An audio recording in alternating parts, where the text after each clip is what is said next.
Usually when we talk about getting our daily sunlight, it sounds like a literal prescription pill. Yeah, like you just check the box and be done. Exactly. I mean, the modern medical advice is just get your 15 minutes of sun. You step outside, stand there, and, that's it. Oh, But welcome to the deep dive.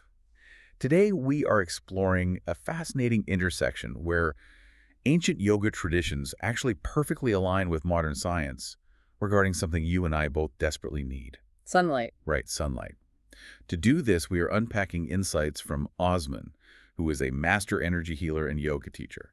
His core argument is that, well, how and when you get your light drastically changes its actual impact on your body. It really does take sunlight out of that passive static requirement box, because Osman points us to a specific ancient physical protocol that was designed precisely to maximize this light absorption. Okay, so what is the protocol?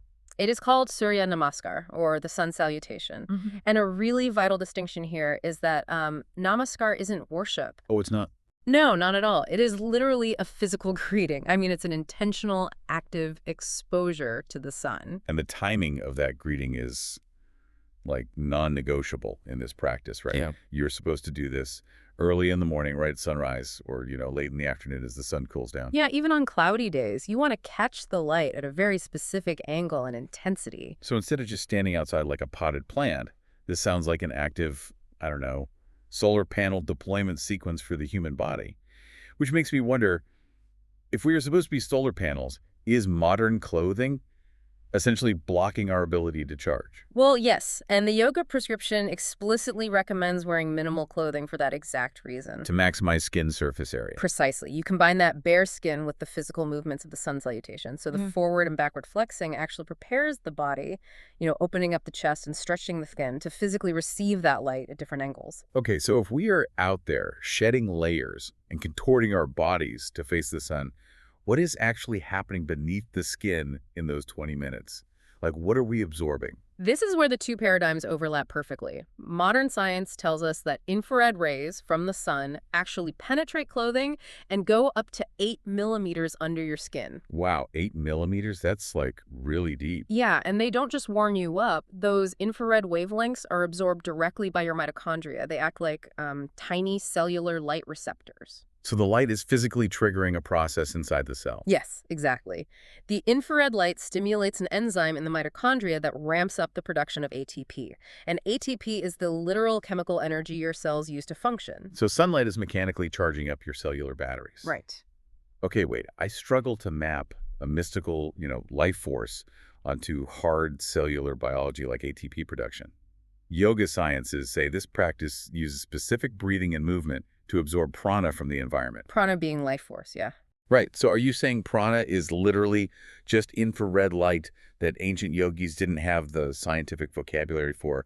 Or is science actually missing a piece of the puzzle here? It is likely a mix of both, honestly. Science is currently only able to measure the infrared portion of the spectrum and track that ATP response. Because that's the tool we have right now. Exactly. But yoga has been tapping into a much wider, harmonious energy exchange with nature for thousands of years. I see. So it is entirely possible that this life force, or prana, includes those infrared benefits, plus additional frequencies or subtle environmental interactions that our medical instruments just haven't caught up to yet. Well, whether it's mitochondria firing up or, ancient life force flowing, how quickly does this integrated practice actually move the needle for you? Right, the timeline. Yeah, if someone commits to this 15 to 20-minute sunrise protocol, when do they feel it? Osman notes you will feel a shift in your baseline energy levels in just 1 week. 1 week?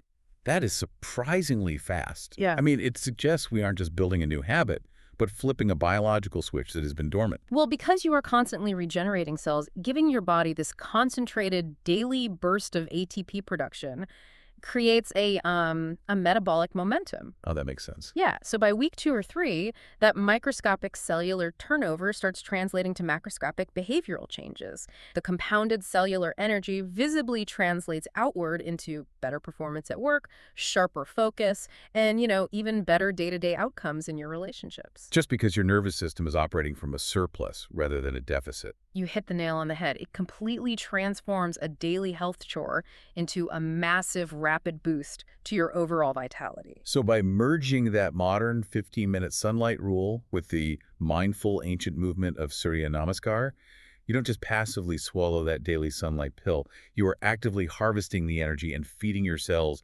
exactly what they have evolved to crave. Absolutely. Which leaves us with this thought. If ancient yogis intuitively understood the cellular benefits of active sunrise light exposure thousands of years before we had the technology to measure infrared rays or ATP production, what other mystical ancient health practices are just waiting for modern science to finally catch up and prove them right?